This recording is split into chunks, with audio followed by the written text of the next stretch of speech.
Hello everyone, welcome to my channel DM learn academy. DM learn একাডেমির YouTube প্ল্যাটফর্মে সবাইকে স্বাগত জানাই। বন্ধুরা, আশা করি তোমরা সবাই ভালো আছো। দেখো বন্ধুরা, আমরা চলে এসেছি আজকের নতুন একটি ভিডিও নিয়ে।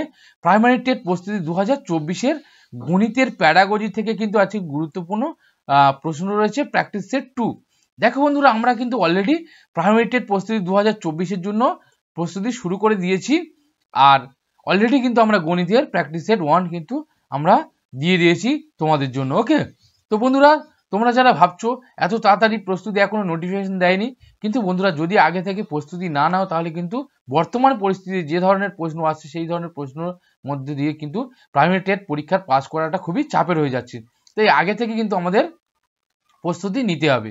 ওকে, তো তোমরা যারা এখন আমার চ্যানেলে নতুন সাবস্ক্রাইব করোনি, তোমরা চটপট করে সাবস্ক্রাইব করে নাও, না হলে কিন্তু গুরুত্বপূর্ণ আপডেটগুলো তোমরা পেতে পারবে না। ওকে, আর পাশে থাকা বেল আইকনটি অবশ্যই করে প্রেস করে রাখো, যাতে যে কোনো ভিডিও আপলোড করার সঙ্গে সঙ্গে তোমাদের কাছে নোটিফিকেশান পৌঁছে যায়।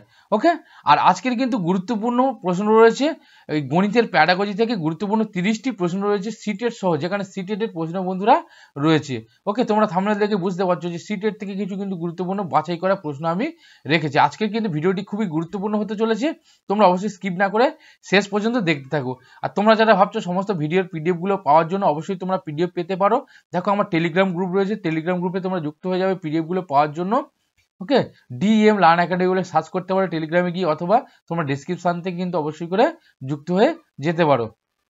ওকে, তো চলো বন্ধুরা দেখে নেবো আজকের গুরুত্বপূর্ণ প্রশ্নগুলি কি কি রয়েছে।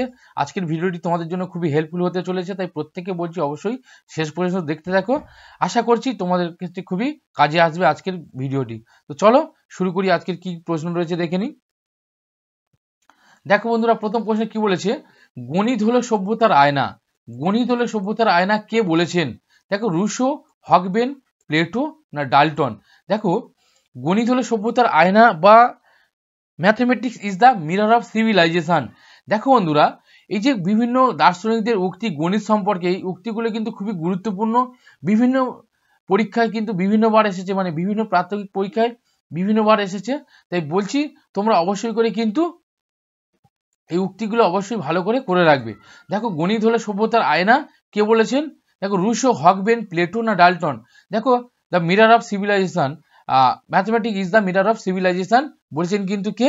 দেখো, বলেছেন হগবেন। ওকে, হগবেন কিন্তু বলেছিলেন যে mathematics is the mirror of civilization, বা গণিত হলো সভ্যতার আয়না। দেখো, এইরকম কিন্তু গুরুত্বপূর্ণ কয়েকটা আমি উক্তি রেখেছি এখানে, বাছাই করা উক্তি রেখেছি। তো প্রত্যেকে বলবো অবশ্যই শেষ পর্যন্ত দেখো, আজকের ভিডিওটি কিন্তু তোমাদের জন্য খুবই গুরুত্বপূর্ণ হতে চলেছে। চলো নেক্সট কি বলেছে দেখে নেব। দেখো, পরেরটা কি বলেছে, 2 নম্বর প্রশ্ন কি বলেছে, একটি সংখ্যার দশমিক প্রতিনিধিত্ব বোঝার জন্য নিচের কোনটি পূর্ব শর্ত? দেখো, এটা সিটেটে 2016 ফেব্রুয়ারির কোশ্চেন কিন্তু। দেখো, একটা খুবই গুরুত্বপূর্ণ প্রশ্ন, একটি সংখ্যার দশমিক প্রতিনিধিত্ব বোঝার জন্য, সংখ্যাটির দশমিক প্রতিনিধিত্ব বোঝার জন্য নিচের কোনটি পূর্ব শর্ত? দেখো, সংযোজন, বিয়োজন, স্থান মূল্য না গুণ। দেখো, দশমিক প্রতিনিধিত্ব যখন আমরা বুঝি, সেক্ষেত্রে কিন্তু সংযোজন কিন্তু কোনো রকম ভাবে দশমিকের মধ্যে দিয়ে হয় না, বিয়োগ বা বিয়োজনও হয় না। তাহলে এগুলো আমরা কি বাদ দেব প্রথমে। দেখো, গুণও হয় না। কিন্তু দশমিকের মধ্যে দিয়ে আমরা স্থান মূল্য বুঝতে পারি, অর্থাৎ যদি দশমিক দেখা যাচ্ছে একটা সংখ্যা আছে, তার মাঝে যদি আমরা দশমিক বসিয়ে দিই, তখন সেই সংখ্যাটি কিন্তু অন্য রূপ ধারণ করে, অর্থাৎ তার স্থান মূল্যটা অন্যরকম হয়ে যায়। ওকে, তাহলে সঠিক উত্তর ঠিকই হয়ে গেল, দেখো সিটটা। ওকে, তাহলে একটি সংখ্যার দশমিক প্রতিনিধিত্ব বোঝার জন্য কিন্তু নিচের স্থান মূল্য যেটা রয়েছে সেটাই হচ্ছে মূল শর্ত বা পূর্ব শর্ত। ওকে, চলো নেক্সট। দেখো, 3 নম্বর প্রশ্ন কি বলেছে, গণিত হলো যুক্তির অভ্যাসের দ্বারা মনকে স্থির করার একটি উপায়। গণিত হলো যুক্তির অভ্যাসের দ্বারা মনকে স্থির করার একটি উপায়। দেখো, উক্তিটি কার? আবার একটি উক্তি আমরা এখানে দিয়েছে, দেখো বলেছে কি, লক, বেঞ্জামিন, হগবেন না স্টেন। দেখো, গণিত হলো যুক্তির অভ্যাসের দ্বারা মনকে স্থির করার একটি উপায়, অর্থাৎ যুক্তি দিয়ে মনকে স্থির করার যায় গণিতের মাধ্যমে। এই উক্তিটি কে বলেছিলেন? দেখো, এই উক্তিটি কিন্তু বলেছিলেন জন লক। ওকে, জন লক, এটাও কিন্তু খুবই গুরুত্বপূর্ণ একটি উক্তি, মনে রাখতে হবে। ওকে, চলো নেক্সট। পরেরটা দেখো, বলেছে কোন গাণিতিক ধারণাটি গল্প বলা এবং শব্দ সমস্যার মাধ্যমে কার্যকরভাবে শেখানো যায়। কোন গাণিতিক ধারণাটি নিচের যে চারটে অপশন দেওয়া আছে দেখো, জ্যামিতি, বীজগণিত, পরিমাপ, সম্ভাবনা। দেখো কোন গাণিতিক ধারণাটি গল্প বলা এবং শব্দ সমস্যার মাধ্যমে কার্যকরভাবে শেখানো যায়। দেখো গল্প বলা, জ্যামিতি কিন্তু গল্প বলার মাধ্যমে শেখানো যায় না। দেখো সম্পূর্ণ কিন্তু কনসেপচুয়াল কোশ্চেন, ভালো করে তোমরা বুঝতে পারছো। কনসেপ্ট যদি তোমরা ক্লিয়ার না করো, তোমরা অবশ্যই করে কিন্তু উত্তরগুলো করতে পারবে না।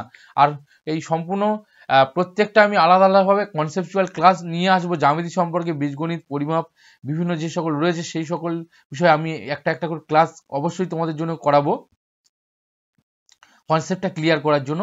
দেখো তাহলে আগে বুঝতে হবে যে ধারণাটি গল্প বলা এবং সমস্যার সমাধান শব্দ সমস্যার মাধ্যমে কার্যকরভাবে শেখানো যায়। দেখো জ্যামিতি, বীজগণিত, পরিমাপ না সম্ভাবনা। দেখো জ্যামিতি কিন্তু গল্প বলার মাধ্যমে করানো যায় না, তাহলে এটাকে তো প্রথম আমরা বাদ দিতে পারি। পরিমাপটাও কিন্তু গল্প বলার মাধ্যমে শেখানো যায় না, ঠিক আছে। আর সম্ভাবনা তো এখানে কোনোভাবে হবে না। সম্ভাবনার মাধ্যমে গল্প বলার মাধ্যমে সম্ভাবনাটা প্রকাশ করা যায় না।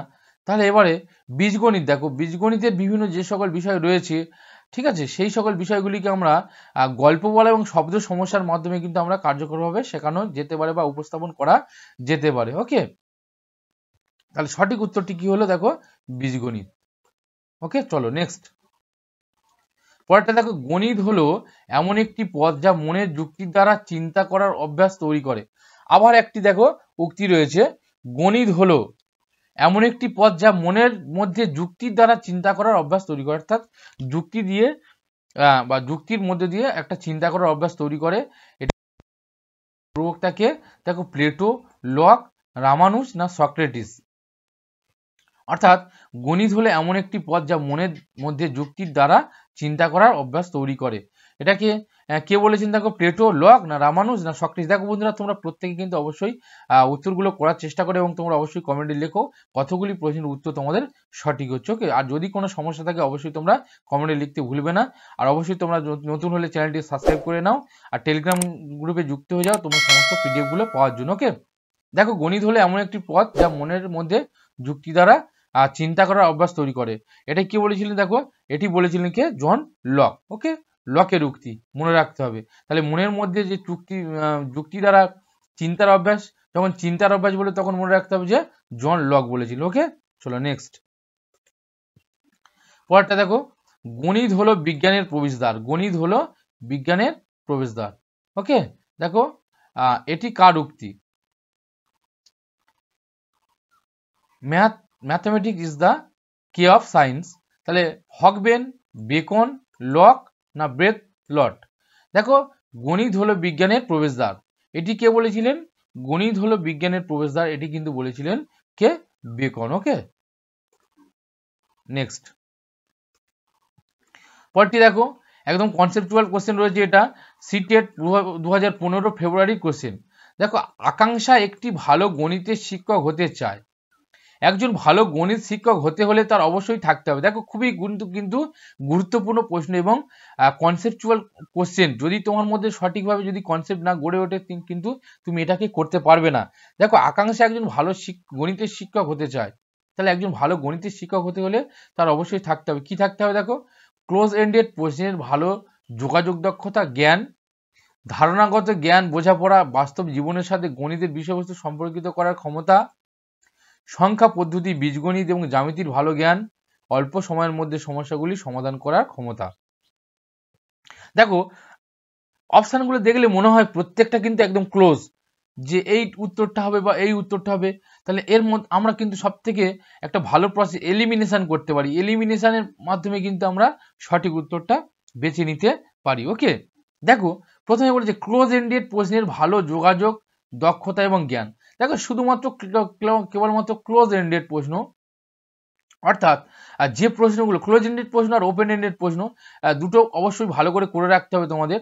ক্লোজ এন্ডেড প্রশ্ন অর্থাৎ যে প্রশ্নটা করার পরে একটি মাত্র উত্তর আসে, ঠিক আছে, সেটা হচ্ছে গিয়ে ক্লোজ এন্ডেড প্রশ্ন, তার একটি সঠিক নির্দিষ্ট উত্তর থাকবে। আর ওপেন এন্ডেড প্রশ্ন কি হচ্ছে, যে প্রশ্নটা আমরা বিভিন্নভাবে বলতে পারি, ঠিক আছে, সেটা হচ্ছে ওপেন এন্ডেড প্রশ্ন যখন দেখিয়ে দেবো পরে তোমাদেরকে ক্লোজ এন্ডেড আর ওপেন এন্ডেড প্রশ্নটা কিভাবে হচ্ছে, সেটা পরবর্তীতে যখন অন্য কোনো প্রশ্ন আসবে তখন আমি কিন্তু ভালো করে বুঝিয়ে দেবো। আপাতত একটি মাইন্ডে সেট আপ করে নাও যে ক্লোজ এন্ডেড প্রশ্নটা হচ্ছে কি, যে প্রশ্নটা করার পরে একটি নির্দিষ্ট উত্তর আসে সেটা হচ্ছে কি ক্লোজ এন্ডেড প্রশ্ন। আর ওপেন এন্ডেড প্রশ্ন হচ্ছে যেটা, যে প্রশ্নটা করার পরে দেখা যাচ্ছে যে অনেকভাবে উত্তরটি আসতে পারে বা একাধিকভাবে উত্তরটি আসতে পারে, সেটা হচ্ছে কি ওপেন এন্ডেড প্রশ্ন। তাহলে এই দুটো প্রশ্নের দক্ষতা যদি থাকে বা জ্ঞান যদি থাকে তাহলে সেক্ষেত্রে সে শিক্ষক হতে পারবে, এটা কিন্তু কোনোভাবে সঠিক নয়।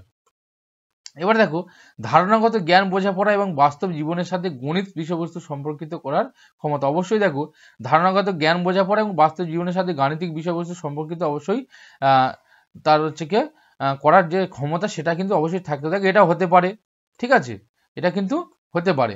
দেখো, সংখ্যা পদ্ধতি, বীজগণিত এবং জ্যামিতির ভালো জ্ঞান। দেখো, সংখ্যা পদ্ধতি, বীজগণিত শুধু জ্যামিতির ভালো জ্ঞান যদি থাকে সে কি ভালো শিক্ষক হতে পারবে?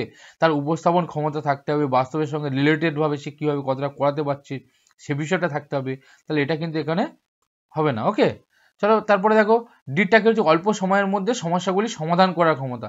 কেবলমাত্র অল্প সময়ের মধ্যে যদি সে পড়ে বা যে কোনোভাবে খাতায় সমস্যাটা সমাধান করে দেয় চটপট করে, তাহলে সেক্ষেত্রে সঠিক হবে কি না, সেটা এটা কিন্তু এক্ষেত্রে সঠিক হবে না।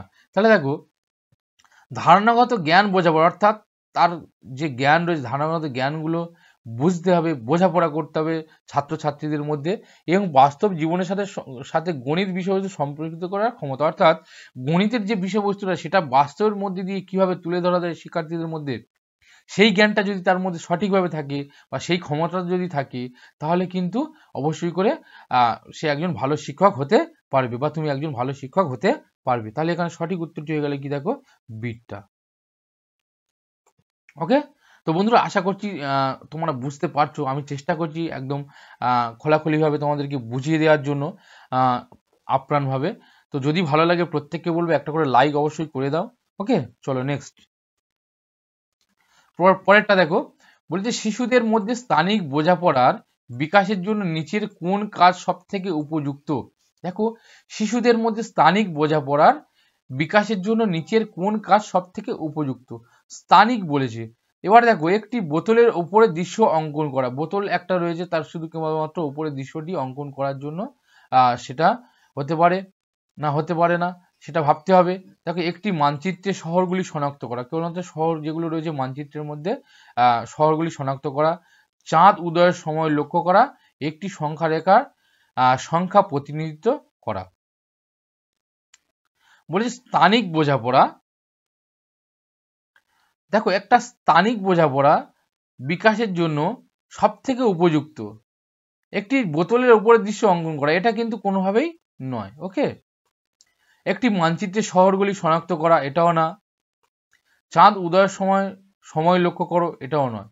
দেখো, স্থানিক বোঝাপড়া যখন তার বিকাশ ঘটবে তখন কিন্তু একটা সংখ্যা রেখার সংখ্যার প্রতিনিধিত্ব করাটাই একটা গুরুত্বপূর্ণ বা উপযুক্ত একটা কাজ। ওকে, তাহলে সঠিক উত্তরটি হয়ে গেল দেখো ডিটা, একটি সংখ্যা রেখায় সংখ্যার প্রতিনিধিত্ব করা। নেক্সট পরেরটা দেখো কি বলেছে, একটি সংখ্যার দশমিক প্রতিনিধিত্ব বোঝার জন্য নিচের কোনটি পূর্ব শর্ত। দেখো, এটা কিন্তু আগে আমরা করে এলাম, অবশ্যই তোমরা কিন্তু এই প্রশ্নের উত্তরটি তোমরা অবশ্যই করবে। ওকে, এটা সিটের 2016 ফেব্রুয়ারি মাসের যে প্রশ্ন এসেছিল সেখানে এসেছে। দেখো, এই উত্তরটা তোমরা দাও। দেখো, একটি সংখ্যা দশমিক প্রতিনিধিত্ব বোঝার জন্য সংযোজন, বিয়োগ, স্থান মূল্য, গুণ। অবশ্যই এটা এর আগে প্রশ্নটা রিপিট হয়ে গেছে, তোমরা অবশ্যই এই প্রশ্নের উত্তরটা কমেন্টে জানাবে। ওকে, চলো নেক্সট দেখো 10 নম্বর প্রশ্নে চলে এলাম। কি বলছে দেখো 10 নম্বর প্রশ্ন, তৃতীয় শ্রেণীতে একজন শিক্ষক ছাত্রদের জিজ্ঞাসা করলেন 4562 এবং 728 যোগ করুন। একজন ছাত্র উত্তর দিয়েছেন 4562 যোগ 728 এখন 11842। দেখো কেমন ভাবে যোগ করেছে সে, দেখো এখানে দেখো এই 7 2 8টা কিন্তু এর আগে বসেছে এখানে, তাহলে 7 2 8। ওকে, তাহলে এখানে যোগ করলে কত হয়েছে 11842। তাহলে এ কি সঠিকভাবে যোগটা করেছে? তাহলে সঠিকভাবে যোগটা করেনি। প্রতিক্রিয়াটি প্রতিফলিত করে যে শিশুর অভাব রয়েছে। শিশুর কি অভাব রয়েছে? দেখো, যোগ করার ক্ষমতা, স্থান মূল্য নির্ধারণ, পুনর্গঠনের মাধ্যমে যোগ করার ক্ষমতা, সংযোজনের অর্ডার সম্পত্তির ধারণা। দেখো যোগ করার ক্ষমতা কিন্তু তার ঠিক রয়েছে। সে যখন এখানে বসাচ্ছে 4 7 2 8 যদি সে বাঁদিক ধরে বসিয়ে গেছে, তখন 2 আর 8 8 6 14 4 হাতে থাকে 1, 2 5 7 থেকে 8 আর 7 4 11, তাহলে 11,842। তাহলে সে যোগটা ঠিকঠাক করেছে, কিন্তু তার যোগ করার ক্ষমতার অভাব নেই। যোগ করার ক্ষমতা সে কিন্তু এটা ঠিকই আছে। এবার পুনর্গঠনের মাধ্যমে স্থান মূল্য ধারণা আর পুনর্গঠনের মাধ্যমে যোগাযোগ ক্ষমতা। দেখো এই পুনর্গঠনের মাধ্যমে যোগাযোগ ক্ষমতাটা কিন্তু তার ঠিক রয়েছে, কিন্তু এই যে সে বসিয়েছে, দেখো কি বসিয়েছে, সে স্থান মূল্য অর্থাৎ সে কোথায় বসাতে হবে ঠিকঠাকভাবে বা সঠিকভাবে সে কিন্তু বসাতে পারেনি। ওকে, যেহেতু আমরা ডান দিক দিয়ে যোগ করার ক্ষেত্রে ডান দিক দিয়ে বসিয়ে আসতে হয়, সে কিন্তু বাঁ দিক দিয়ে বসিয়ে গেছে, তাহলে সেক্ষেত্রে তার স্থান মূল্য ধারণা যেটা রয়েছে সে তার কিন্তু অভাব রয়েছে। ওকে, তার সঠিক উত্তরটি কি হয়ে গেল, দেখো বিটটা। ওকে, চলো নেক্সট। দেখো ধর পরের প্রশ্ন 11 নম্বর প্রশ্নে কি বলেছি, এনসিএফ 2005 অনুযায়ী সংখ্যা শিক্ষা তাদের উপর অপারেশন, পরিমাপ, পরিমাণ ইত্যাদি প্রাথমিক স্তরে পূরণ করে। এটি হলো গণিত শেখানোর সংকীর্ণ লক্ষ্য, গণিত শেখানোর উচ্চ লক্ষ্য, শিশু শিক্ষা প্রক্রিয়াকে গণিত করার লক্ষ্য রাখুন, গুরুত্বপূর্ণ গণিত শেখানোর লক্ষ্য। দেখো সিটের 2014 সেপ্টেম্বরের যে প্রশ্ন এসেছিল সেখান থেকে কিন্তু এই প্রশ্নটা নেওয়া হয়েছে। তো বন্ধুরা দেখো এনসিএফ 2005 অনুযায়ী প্রাথমিক স্তরে যেটা পূরণ করে, যে সংখ্যা শিক্ষা এবং তাদের উপর অপারেশন ও পরিমাপ, পরিমাণ ইত্যাদি প্রাথমিক স্তরে কোন দিকটা পূরণ করে, এটা কি হচ্ছে সংকীর্ণ লক্ষ্য পূরণ করে, না উচ্চ লক্ষ্য পূরণ করে, না শিক্ষার চিন্তা প্রক্রিয়াকে গণিত করার লক্ষ্য রাখুন আর গুরুত্বপূর্ণ গণিত শেখানোর লক্ষ্য। এই যে সংখ্যা শিক্ষা, অপারেশন, পরিমাপ, পরিমাণ, এগুলো কিন্তু এনসিএফ 2005 অনুযায়ী গণিত শেখানোর সংকীর্ণ লক্ষ্যের মধ্যে পড়ে। ওকে, চলো নেক্সট। পরেরটা কি বলেছে দেখো, ন্যাশনাল ক্যারিকুলাম ফ্রেমওয়ার্ক এনসিএফ 2005 অনুসারে স্কুলে গণিত শিক্ষার মূল লক্ষ্য কি। দেখো এনসিএফ 2005 কিন্তু খুবই গুরুত্বপূর্ণ তোমাদের জন্য, তাই প্রত্যেকে বলছে অবশ্যই এনসিএফ 2005টা কিন্তু অবশ্যই তোমরা কিন্তু ভালো করে ডিটেলসে করে রাখবো। ওকে, চেষ্টা করবো এনসিএফ 5 নিয়ে তোমাদের জন্য একটা ডিটেলস ক্লাস দিতে। এনসিএফ 2005 থেকে কিন্তু প্রতি বছর প্রায় সময় পরীক্ষায় কিন্তু প্রশ্ন দিয়ে থাকে। তো এনসিএফ 2005টা ভালো করে করতে হবে। দেখো এনসিএফ 2005 অনুযায়ী গণিত শিক্ষার মূল লক্ষ্য কি, দেখো শিশুর চিন্তার গণিতকরণ, গণিত অবশ্যই অধ্যয়নের একটি বাধ্যতামূলক বিষয় হতে হবে, গণিত শিশুদের দৈনন্দিন অভিজ্ঞতার সাথে সম্পর্কিত হতে হবে, আর উপরের সবগুলি দেখো অবশ্যই কিন্তু শিশু চিন্তার গণিতকরণ অবশ্যই সঠিক, অবশ্যই অধ্যয়নে একটি বাধ্যতামূলক বিষয় হতে হবে, যাতে গণিত প্রত্যেকে পড়ে সেটা অবশ্যই দেখতে হবে, এবং গণিত শিশুদের দৈনন্দিন অভিজ্ঞতার সাথে সম্পর্কিত। অবশ্যই কিন্তু এনসিএফ 2005 অনুযায়ী গণিত শিশুদের দৈনন্দিন অভিজ্ঞতার সাথে সম্পর্কিত হতে হবে। তাহলে এখানে দেখো উপরে 3টি সঠিক হচ্ছে, তাহলে এখানে সঠিক উত্তর হয়ে গেল কি, দেখো উপরের সবগুলি। ওকে, চলো নেক্সট পরেরটা। দেখো 13 নম্বর প্রশ্নে কি বলেছে, একটি শিশুর মধ্যে বিকশিত হওয়ার জন্য প্রাথমিক পর্যায়ে জ্যামিতি শিখন এবং শিখনের উদ্দেশ্য কি। 13 নম্বর প্রশ্ন। দেখো জ্যামিতি শিখন এবং শিখনের উদ্দেশ্য কি বলেছে, জ্যামিতি শিখন কেন কি কারণে করা হয়, দেখো দৃশ্য ও স্থানিক যুক্তি সম্পর্কিত ধারণা। অবশ্যই দেখো জ্যামিতি যদি আমরা একটা ত্রিভুজ আঁকি, ঠিক আছে, তাহলে এটা কি হচ্ছে, দেখো দৃশ্য দৃশ্য দৃশ্য বোঝাচ্ছে। আবার দেখো এই একটা ত্রিভুজটা একটা জমির আকৃতি হতে পারে, তাহলে এখানে স্থানিক যুক্তিও অবশ্যই ধারণা সম্পর্কিত ধারণা দিচ্ছে। ঠিক আছে, চতুর্ভুজ যদি আঁকি আমরা, একটা হচ্ছে কি ধরো একটা আয়তক্ষেত্র একটা জমি হয়, তাহলে তার স্থানিক ধারণা এবং দৃশ্য সম্পর্কে কেমন দেখতে সেটা সে সম্পর্কে আমরা ধারণা পেতে পারি। দেখো মৌলিক জ্যামিতিক ধারণা সম্পর্কে বোঝা যায়। অবশ্যই দেখো এই যে একটা ধরো একটা আয়তাকার জমি, এর মৌলিক কিন্তু অবশ্যই এটা কেমন রয়েছে, আয়তকার কি বর্গাকার, সে বিষয়ে আমরা অবশ্যই জানতে পারি। আবার দেখো বলেছে যৌক্তিক যুক্তির ক্ষমতার বিকাশ। অবশ্যই কিন্তু এই জ্যামিতিক শিখনের মধ্যে দিয়ে কিন্তু অবশ্যই যুক্তির বিকাশ একটা ঘটে থাকে। ঠিক আছে, কারণ এই তিন কোণা দেখলে আমরা ত্রিভুজের মাধ্যমে আমরা কিন্তু তিন কোণা দেখলে বলি যে এটা ত্রিকোণমিতি বা ত্রিকোণাকৃতি জমি হতে পারে।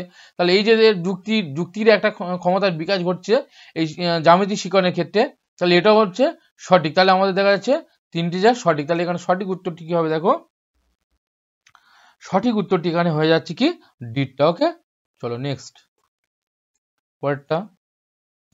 14 নম্বর প্রশ্নে কি বলছে দেখো, নির্দিষ্ট সময় পর শিখন উদ্দেশ্যগুলি কি কি পরিমাণে অর্জিত হয়েছে। একটা নির্দিষ্ট সময় পর বলেছে সে সম্পর্কে যে সকল তথ্য সংগ্রহ করা হয়, ঠিক আছে।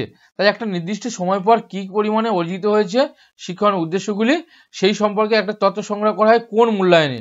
দেখো সবসময় খেয়াল রাখতে হবে যে নির্দিষ্ট সময় পর না কিছুক্ষণ সময় পর বা শিক্ষা চলাকালীন, সেই বিষয়গুলো আমাদেরকে মাথায় রাখতে হবে।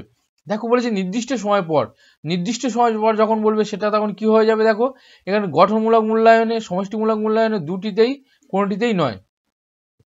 দেখো যখন নির্দিষ্ট সময় পর হবে তখন কিন্তু সেটা হয়ে যাবে কি সমষ্টিমূলক মূল্যায়ন। ওকে, একটা নির্দিষ্ট সময় পর যখন শিখন উদ্দেশ্যগুলি কি পরিমাণে অর্জিত হয়েছে সে সম্পর্কে যদি তথ্য সংগ্রহ করা হয় সেটা হচ্ছে কি সমষ্টিমূলক মূল্যায়ন। যেমন আমাদের হাফ ইয়ারলি বা অ্যানুয়ালি যেগুলো হয়, হাফ ইয়ারলি অ্যানুয়ালি যে পরীক্ষাগুলো হয় সেক্ষেত্রে কিন্তু আমাদের এই সমষ্টিমূলক মূল্যায়নে অন্তর্ভুক্ত হয়ে থাকে। আর গঠনমূলক মূল্যায়ন যেগুলো হচ্ছে কি অল্প শর্ট টার্ম যে এক্সামগুলি হয় বা ক্লাস চলাকালীন যে এক্সামগুলি হয় সেগুলোর ক্ষেত্রে কিন্তু এটা হচ্ছে গঠনমূলক মূল্যায়নের মধ্যে পড়ে। ওকে, চলো নেক্সট পরেরটা দেখো কি বলেছে, প্রাথমিক শিক্ষা শ্রেণীর একটি শিশু সক্ষম হয় না অপারেশন চিহ্ন, কয়েন, ঘড়ির হাতের মধ্যে পার্থক্য করতে। এটি ইঙ্গিত দেয় যে শিশুটির সমস্যা রয়েছে। দেখো অপারেশন চিহ্ন, সংখ্যা, অপারেশন চিহ্ন এবং ঘড়ির হাতের মধ্যে যে পার্থক্য করতে সেইগুলো সে তার মধ্যে সে ঠিকঠাকভাবে চিনতে পারে না বা সে ঠিকভাবে সেগুলোকে বুঝতে পারে না। এটি ইঙ্গিত দেয় যে শিশুটির সমস্যা রয়েছে। কি সমস্যা রয়েছে দেখো, শ্রবণ স্মৃতি, কাজের স্মৃতি, ভিজুয়াল প্রসেসিং সম্পর্কিত সমস্যা রয়েছে, ভাষা প্রক্রিয়াকরণ। যখন সংখ্যা, অপারেশন চিহ্ন, কয়েন এবং হাত ঘড়ির মধ্যে যে তার যদি পার্থক্য করতে না পারে তখন সেটা কিন্তু হয়ে যাবে মূলত কি হচ্ছে ভিজুয়াল প্রসেসিং সম্পর্কিত সমস্যা। যখন সে সংখ্যা বুঝতে পারছে না, অপারেশন চিহ্নগুলো বুঝতে পারছে না, হাত ঘড়ি সে সঠিকভাবে দেখতে পারছে না, সেটা হচ্ছে কি ভিজুয়াল প্রসেসিং সমস্যা। ওকে, চলো নেক্সট দেখো, মিনিকে তার শ্রেণী শিক্ষক দুটি অমূল্যদ সংখ্যার যোগ করতে বললেন। তাহলে মিনিকে দুটো অমূল্যদ সংখ্যার যোগ করতে বললেন, তার ফলাফলে মিনি যে সংখ্যাটি পেল সেটি কি হবে। তাহলে দুটি অমূল্যদ সংখ্যার যোগফল কি হতে পারে, দেখো সর্বদা একটি মূলদ সংখ্যা, সর্বদা একটি অমূল্যদ সংখ্যা, একটি অমূল্যদ সংখ্যা বা মূলদ সংখ্যা হতে পারে, সর্বদা একটি পূর্ণবর্গ সংখ্যা। দেখো দুটি অমূল্যদ সংখ্যার যোগফল কিন্তু মূলদ সংখ্যা হতে পারে আবার অমূল্যদ সংখ্যাও হতে পারে, এটাকে মাথায় রাখতে হবে। তাহলে কি হচ্ছে দুটি অমূল্যদ সংখ্যার যোগফল মূলদ হতে পারে আবার অমূলদ হতে পারে। ওকে, চলো নেক্সট পরেরটা দেখো, নিম্নলিখিত সেটগুলির মধ্যে কোনটি গণিতের সমস্যা সমাধানের কৌশল। চারটে যে সেট দেওয়া রয়েছে সেই সেটগুলির মধ্যে কোনটি গণিতের সমস্যা সমাধানের কৌশল। দেখো সিটের 2019 জুলাইয়ের প্রশ্ন রয়েছে এটা। দেখো সম্পূর্ণ কিন্তু বাছাই করা প্রশ্ন নিয়ে আজকে কিন্তু আলোচনা করছি, যেগুলো পরীক্ষা আসার মতো নতুন ধাঁচে যেমন প্রশ্ন হচ্ছে, বিশাল টাফ যে প্রশ্নগুলো আসছে সেই ধরনের যে প্রশ্নগুলো আমরা সঠিক উদ্ধার করতে হয় সেই রকম প্রশ্ন কিন্তু আমি তোমাদের সঙ্গে আলোচনা করছি। তোমরা যারা নতুন আমার চ্যানেলে অবশ্যই সাবস্ক্রাইব করে নাও চটপট করে, এবং যদি ভালো একটু লাইক করে দাও, আর কমেন্টে জানাও কোনো সমস্যা থাকলে আরও কেমন কি ক্লাস তোমাদের প্রয়োজন। আর যদি তোমরা সমস্ত পিডিএফগুলি পেতে চাও অবশ্যই কিন্তু আমার টেলিগ্রাম গ্রুপে যুক্ত হয়ে যাও, DM লার্ন একাডেমি বলে সার্চ করতে পারো টেলিগ্রামে গিয়ে, অথবা ডেসক্রিপশনে লিঙ্ক রয়েছে সেখান থেকে অবশ্যই তোমরা যুক্ত হয়ে যেতে পারো। ওকে, দেখো নিম্নলিখিত সেটগুলির মধ্যে কোনটি গণিতের সমস্যা সমাধানের কৌশল। মুখস্থ, অনুমান, পরীক্ষা, অঙ্কন। দেখো গণিতের যখন সমস্যা সমাধান কিন্তু সবসময় মাথায় রাখতে হবে গণিতের ক্ষেত্রে কিন্তু অনুমানটা কার্যকরী হয় না। ওকে, তাহলে অনুমানটাকে আমরা কি করব, বাদ দেব। ওকে, চলো টায়াল, ত্রুটি, অঙ্কন, মুখস্থ। দেখো একদম মুখস্থর বিষয়টাও দেখো, গণিত কিন্তু অবশ্যই মুখস্থর বাইরে, তাহলে গণিত বিষয়টা কিন্তু মুখস্থর ক্ষেত্রে প্রযোজ্য নয়। তাহলে আমরা কি করব, এই মুখস্থ, অনুমান, হ্যাঁ অনুমানটা তবু কিছুটা হলেও অনেক সময় অনুমান করে ধরে নিলাম হিসেবে আমরা দেখতে পারি, কিন্তু মুখস্থর ক্ষেত্রে কোনোভাবে কিন্তু গণিতের ক্ষেত্রে সম্ভব নয়। তাহলে এটা কিন্তু আমাদের বাদ দিতে হবে। ওকে, চলো বলেছে অঙ্কন, ফিরে কাজ, রোটে শেখার। পরেরটা বলছে যুক্তি পরিবর্তনশীল ব্যবহার করে একটি প্যাটার্ন সন্ধান করে। দেখো অঙ্কন, আঁকা, হ্যাঁ অঙ্কন হতে পারে। ফিরে কাজ মানে সেটা প্র্যাকটিস করা, রোটে শেখার, পরপর শেখার। তাহলে দেখো রোটে শেখার বিষয়টা কিন্তু এখানে গণিতের ক্ষেত্রে সঠিকভাবে আমরা রাখতে পারি না, ওকে। কিন্তু যুক্তি পরিবর্তনশীল ব্যবহার করে এবং একটি প্যাটার্ন সন্ধান করুন, এটাই কিন্তু সবথেকে গুরুত্বপূর্ণ বিষয়, যে গণিতের সমস্যা সমাধানের একটা প্যাটার্ন হিসেবে আমরা ধরতে পারি। কারণ দেখো একটা গণিতের অবশ্যই সেটা কিন্তু যুক্তিপূর্ণ হবে এবং পরিবর্তনশীল ব্যবহার, বিভিন্নভাবে পরিবর্তনশীল ব্যবহারের মধ্যে দিয়ে সেটাকে আমরা প্রমাণ করতে পারি এবং একটা নির্দিষ্ট প্যাটার্ন সন্ধান করে কিন্তু আমাদের গণিতটা এগিয়ে চলে, ওকে। চলো টিটটা হলো সঠিক উত্তর, ওকে। নেক্সট দেখো পরবর্তী প্রশ্ন কি বলেছে, 18টা দেখো কি বলেছে, দেখো নিচের কোনটি এনসিএফ 2005 অনুযায়ী সকলের জন্য গণিত অর্জনের সামগ্রিক উদ্দেশ্যের সাথে সারিবদ্ধ। এনসিএফ 2005 অনুযায়ী সকলের জন্য বিভিন্ন অঞ্চল, বিভিন্ন সামাজিক গোষ্ঠীর গণিতবিদদের গাণিতিকভাবে মেধাবী শিক্ষার্থীদের বিচ্ছিন্নভাবে তৈরি করা উচিত। নির্বাচিত কয়েকজন ছাত্রের জন্য উপযুক্ত, একদম নয় এটা। গণিত কয়েকজন ছাত্রের জন্য উপযুক্ত, এটা একদম নয়। পাঠ্যপুস্তকে শুধুমাত্র গড় অসুবিধার সমস্যা অন্তর্ভুক্ত করা উচিত, এটা হয়তো কোনোভাবে সঠিক নয়। দেখো গাণিতিকভাবে মেধাবী শিক্ষার্থীদের বিচ্ছিন্নভাবে তালিকা তৈরি করতে হবে, বিচ্ছিন্নভাবে তৈরি করতে হবে। মেধাবী শিক্ষার্থীদের বিচ্ছিন্নভাবে তৈরি করা কি এটা সামগ্রিক উদ্দেশ্য হতে পারে? কোনো রকম ভাবে নয়। সবার জন্য শিক্ষা, যেহেতু সকলের জন্য শিক্ষা বলেছি, তাহলে এটা কিন্তু এখানে প্রযোজ্য নয়। দেখো পড়ে রয়েছে কি, বিভিন্ন অঞ্চলে বিভিন্ন সামাজিক গোষ্ঠীর গণিতবিদদের অবদান তুলে ধরতে হবে, অবশ্যই। অর্থাৎ এটা ভালো করে বোঝার বিষয় রয়েছে। দেখো আমরা যদি একটা দৃষ্টিতে দেখি, সাধারণ দৃষ্টিতে দেখলে এই প্রশ্নের এই উত্তরটা কিভাবে হতে পারে, বিভিন্ন অঞ্চল এবং বিভিন্ন সামাজিক গোষ্ঠীর গণিতবিদদের অবদান তুলে ধরতে হবে। শুধুমাত্র গণিতবিদদের অবদান তুলে ধরলে কি হতে পারে? শিক্ষার ক্ষেত্রে এটা কিন্তু একটা গুরুত্বপূর্ণ বিষয়। কারণ দেখো বিভিন্ন, যদি আমরা গণিতবিদদের অবদান তুলে ধরতে পারি, দেখো বিভিন্ন গণিতবিদ কিন্তু তারা বিভিন্ন রকম গোষ্ঠীর, সামাজিক গোষ্ঠীর এবং বিভিন্ন রকম কিন্তু পরিবার থেকে, দুস্থ, কেউ দরিদ্র, কেউ সেখানে অর্থপূর্ণ বাড়ির কেউ একজন হতে পারে। তাহলে এই যে গণিতবিদদের বিভিন্ন যে জীবনধারা বা তারা কিভাবে স্ট্রাগল করে উঠে এসেছে, সেই জিনিসগুলি যদি আমরা তুলে ধরতে পারি, তাহলে সেটা কিন্তু একটা সকলের জন্য গণিত শিক্ষার ক্ষেত্রে একটা বিশেষভাবে একটা উপযোগীর। তাহলে এইটা আমাদের একটু ভালো করে বিশ্লেষণ করে বুঝে নিতে হবে। এই যে সামাজিক গোষ্ঠীর গণিতবিদদের অবদান যদি আমরা তুলে ধরতে পারি সকলের কাছে, তাহলে তাদের মধ্যে একটা অন্যরকম প্রতিফলন হতে পারে। যে যদি কোনো একজন গণিতবিদ তিনি দুস্থ এবং অন্য সম্প্রদায়ের হয়েও, বিভিন্ন সামাজিক গোষ্ঠীর হয়েও, নিচু শ্রেণীর হয়েও সে যদি গণিতটা করতে পারে, সে একজন দার্শনিক হতে পারে, তাহলে কেন আমরা পারবো না? সেই জায়গাটা কিন্তু এই যে পয়েন্টটা দেওয়া রয়েছে, এর মধ্যে দিয়ে কিন্তু একটা সকলের জন্য শিক্ষার ক্ষেত্রে গুরুত্বপূর্ণ বিষয় হয়ে দাঁড়াতে পারে, ওকে। চলো নেক্সট দেখো 19 নম্বর প্রশ্ন কি বলেছে, সংখ্যা ধারণার ক্ষেত্রে কোনটি প্রাথমিকের সাথে সম্পর্কিত নয়? সংখ্যা ধারণার ক্ষেত্রে কোনটি প্রাথমিকের সাথে সম্পর্কিত নয়? সংখ্যা ধারণার ক্ষেত্রে প্রাথমিকের সাথে সম্পর্কিত নয় বলেছে। দেখো সিটেট 2019 জুলাইয়ের প্রশ্ন বলেছে পরিমাপ, শ্রেণী বিভাগ, শ্রেণী অন্তর্ভুক্তি, সংরক্ষণ। দেখো 19-এর সঠিক উত্তরটি কি হবে? বলেছে প্রাথমিকের সাথে সম্পর্কিত নয় বলেছে। দেখো পরিমাপ কিন্তু অবশ্যই করে প্রাথমিকের সাথে সম্পর্কিত। শ্রেণী বিভাগ অবশ্যই প্রাথমিকের সাথে শ্রেণী বিভাগও সম্পর্কিত, শ্রেণী অন্তর্ভুক্তিও সম্পর্কিত। কিন্তু সংরক্ষণ যে বিষয়টা রয়েছে সেটা কিন্তু প্রাথমিকের সাথে সম্পর্কিত নয়, ওকে। তাহলে সঠিক উত্তরটি হয়ে গেল কি, সংরক্ষণ। নেক্সট পরটা দেখো কি বলেছে, নিচের কোনটি 2 ধারণা শেখানোর জন্য শিখন সম্পদ হিসাবে উপযুক্ত, সব থেকে উপযুক্ত 2 ধারণা শেখানোর জন্য? দেখো সিটেট 2016 সেপ্টেম্বরের প্রশ্ন এটা এসেছিল। দেখো জিওবোর্ড, জপমালা এবং স্ট্রিং, গ্রাফ পেপার, অ্যাবাকাস। দেখো জিও বোর্ড, জিও বোর্ড সম্পর্কে তোমরা অবশ্যই জানো, একটা একটু বোর্ড থাকে, ঠিক আছে, সেই জিও বোর্ডের অনেকগুলো কি থাকে, দেখা যাচ্ছে এরকম আলপিন আটকানো আছে, ঠিক আছে, এরকম আলপিন আটকানো আছে। এবার এই আলপিনের মাধ্যমে আমরা বিভিন্ন গাটার বা রাবার ব্যান্ড দিয়ে আমরা এটাকে কিন্তু এইভাবে বিভিন্ন চিত্র আমরা অঙ্কন করতে পারি। ওকে, বিভিন্ন দেখা যাচ্ছে চতুর্ভুজ বা ত্রিভুজ আমরা অঙ্কন করতে পারি। ওকে, এরকমভাবে করতে পারি। তো এটা হচ্ছে কি Jio board.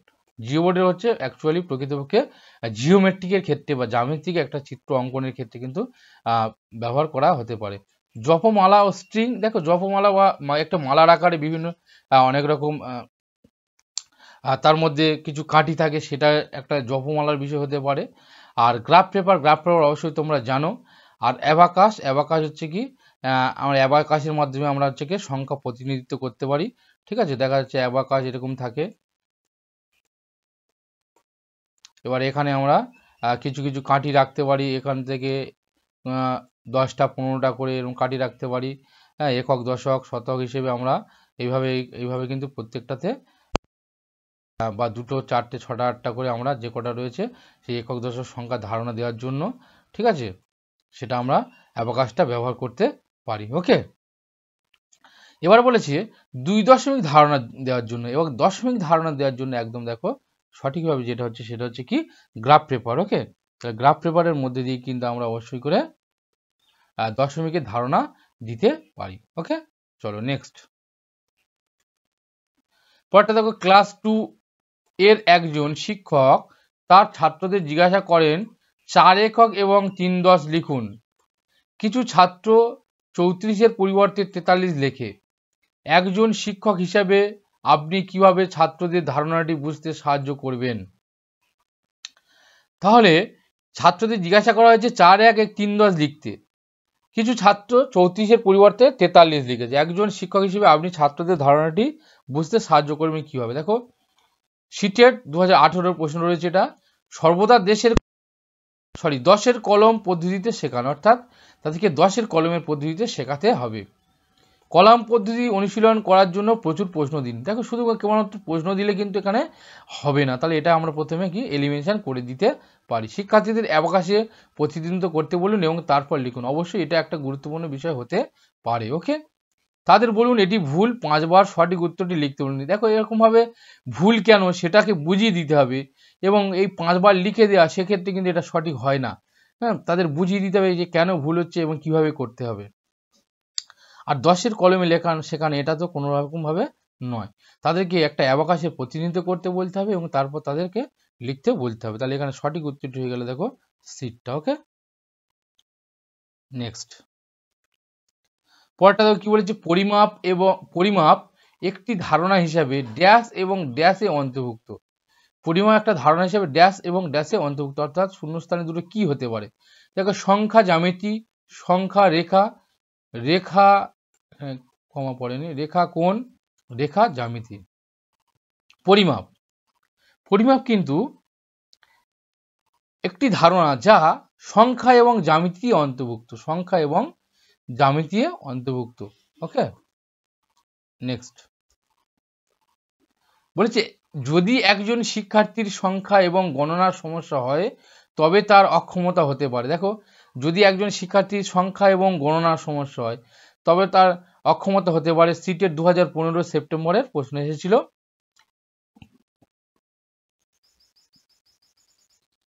Dysgraphia, dyscalculia, dyslexia, dyspraxia. যদি একজন শিক্ষার্থীর সংখ্যা ও গণনার ক্ষেত্রে সমস্যা হয়, গণনার ক্ষেত্রে যখন হবে সেটা একদম ভালোভাবে তোমরা সবাই জানো, খুবই গুরুত্বপূর্ণ প্রশ্ন, অথচ সোজা। দেখো, এটা হচ্ছে কি ডিসক্যালকুলিয়া, গণনার ক্ষেত্রে সমস্যা হলে। ওকে, আর ডিসলেক্সিয়া যদি পড়ার ক্ষেত্রে সমস্যা হয় তখন সেটা হচ্ছে কি ডিসলেক্সিয়া। ওকে, আর ডিসগ্রাফিয়া যদি লেখার ক্ষেত্রে সমস্যা হয় তখন সেটা হচ্ছে ডিসগ্রাফিয়া। ওকে, চলো নেক্সট।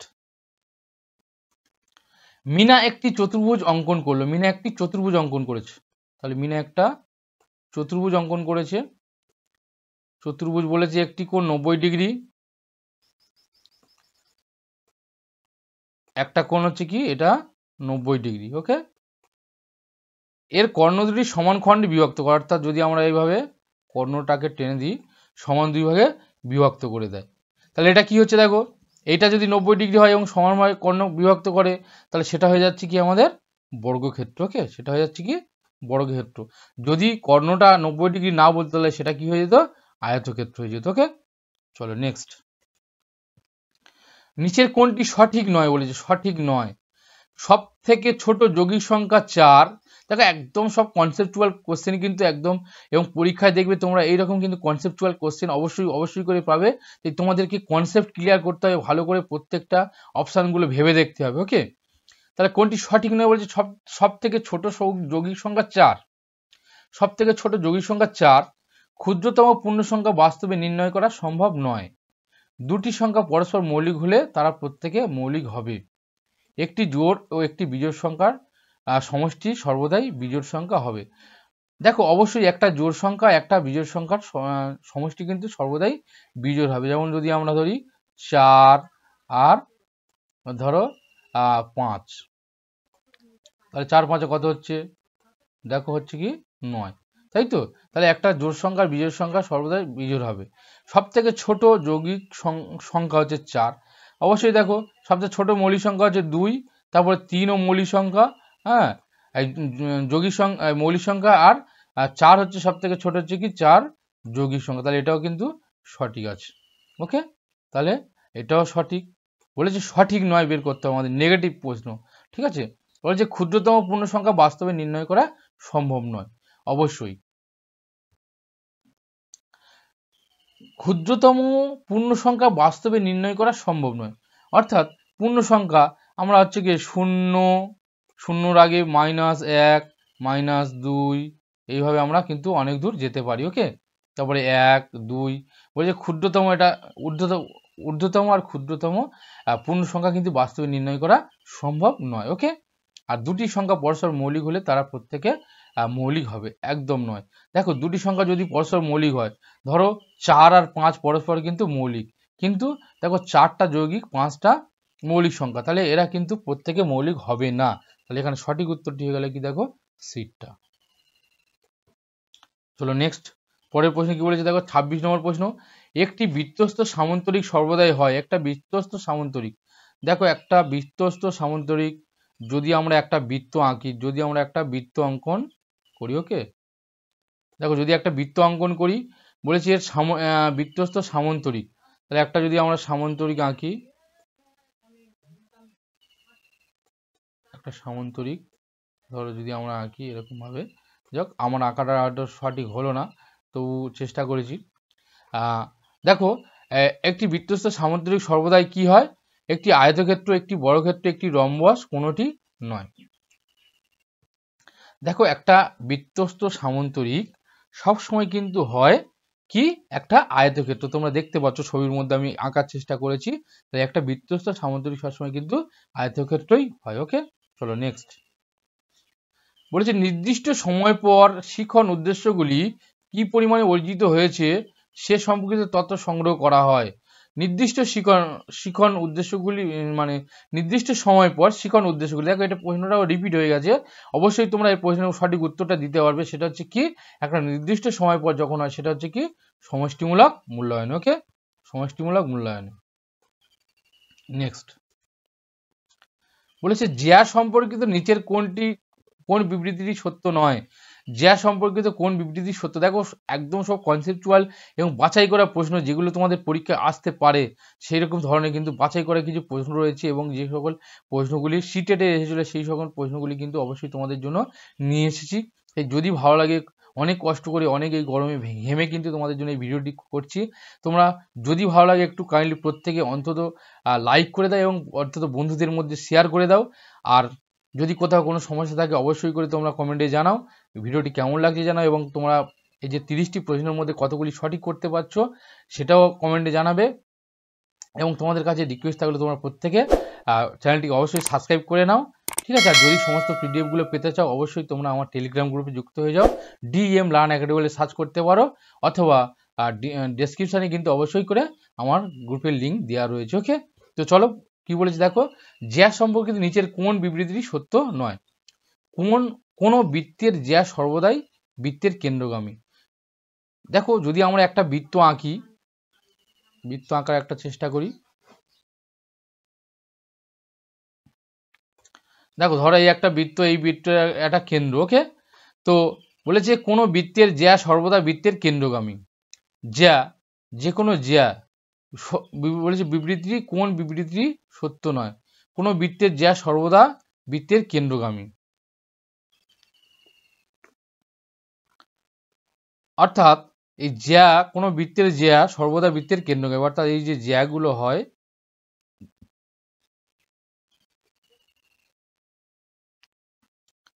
বলেছে সর্বদা কেন্দ্রগামী।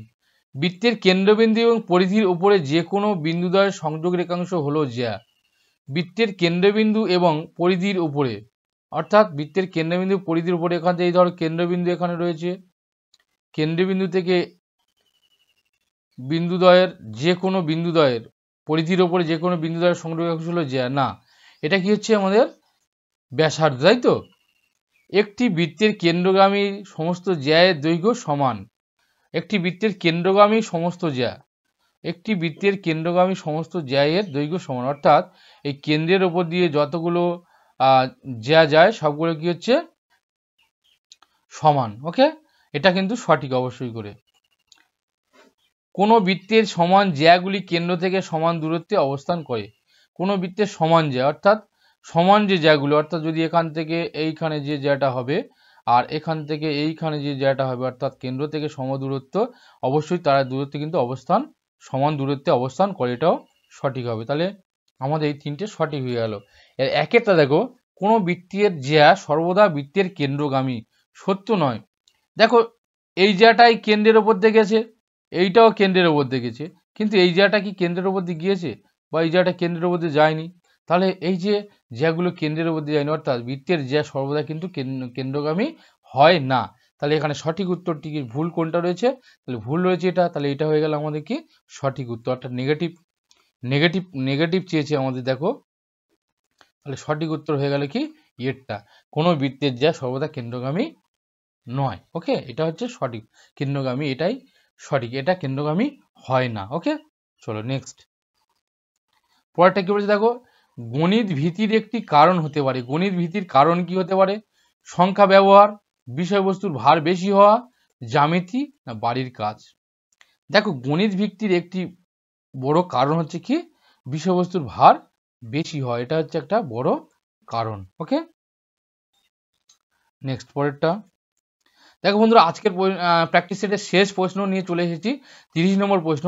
একটি গুরুত্বপূর্ণ প্রশ্ন রয়েছে, দেখো বলেছে জোড় সংখ্যা বিজোড় সংখ্যা, এক্ষেত্রে কোন জোড় সংখ্যা যোগ বিজোড় সংখ্যা, এই যে জোড় সংখ্যা যোগ বিজোড় সংখ্যা এই যে বিষয়, সেটা কোন পদ্ধতিতে পড়ানোর সুবিধা জনক। দেখো সমস্যা সমাধান পদ্ধতি, আবিষ্কার পদ্ধতি, প্রজেক্ট পদ্ধতি না বক্তৃতা পদ্ধতি।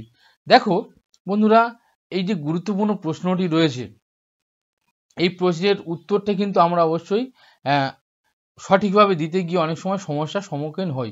দেখো জোড় সংখ্যার বিজোড় সংখ্যা কোন পদ্ধতিতে পড়ানো সুবিধাজনক হবে, সমস্যার সমাধান পদ্ধতি, আবিষ্কার পদ্ধতি, প্রজেক্ট পদ্ধতি, বক্তৃতা পদ্ধতি। দেখো বন্ধুরা, তোমরা উত্তরটি দেওয়ার চেষ্টা করো, আর তোমরা যারা আমার চ্যানেল নতুন অবশ্যই করে শর্টফট করে সাবস্ক্রাইব করে নাও, আর নোটিফিকেশনটি অবশ্যই করে অন করে রাখবে। আর টেলিগ্রামে যুক্ত হয়ে যাওয়ার সমস্ত কিন্তু তথ্য এবং সমস্ত নোটিশগুলি পাওয়ার জন্য ডিএম লার্ন একাডেমি সার্চ করতে পারো টেলিগ্রামে গিয়ে, এবং ডেসক্রিপশনে লিঙ্ক দেওয়া রয়েছে, সেখান থেকেও যুক্ত হয়ে যেতে পারো। আর খুবই কষ্ট করে তোমাদের জন্য গরমে ঘেমে ভিডিওটি তৈরি করছি, প্রত্যেককে অনুরোধ করবো একটা করে লাইক করে দাও এবং বন্ধুদের মধ্যে অবশ্যই করে শেয়ার করে দাও, ওকে। দেখো জোড় সংখ্যা ও বিজোড় সংখ্যা এইটা যে বিষয়, যোগের যে বিষয় রয়েছে, এটা সমস্যার সমাধান পদ্ধতিতে কিন্তু আমরা করতে পারবো না, সুবিধাজনক পারবো কিন্তু আমরা এটা সুবিধাজনক হবে না। প্রজেক্ট পদ্ধতি এটাও হবে না, আর বক্তৃতা পদ্ধতি এটাও হবে না। একদম সব থেকে সুবিধাজনক যে পদ্ধতি সেটা হচ্ছে কি আবিষ্কার পদ্ধতি, ওকে। তাহলে সঠিক উত্তরটি হলো কি আবিষ্কার পদ্ধতি। তো বন্ধুরা, আজকে ছিল এই গুরুত্বপূর্ণ 30টি প্রশ্ন। তো প্রত্যেককে বলবো তোমরা একটা করে অবশ্যই করে লাইক করে দাও, ওকে। আর বন্ধুদের মধ্যে অবশ্যই শেয়ার করতে ভুলবে না, ওকে। তো চলো বন্ধুরা, দেখা হবে আবার নতুন একটি গুরুত্বপূর্ণ ভিডিও নিয়ে। ততক্ষণ তোমরা পড়তে থাকো, ভালো থাকো। প্রত্যেকে ভিডিওটি দেখার জন্য অসংখ্য ধন্যবাদ।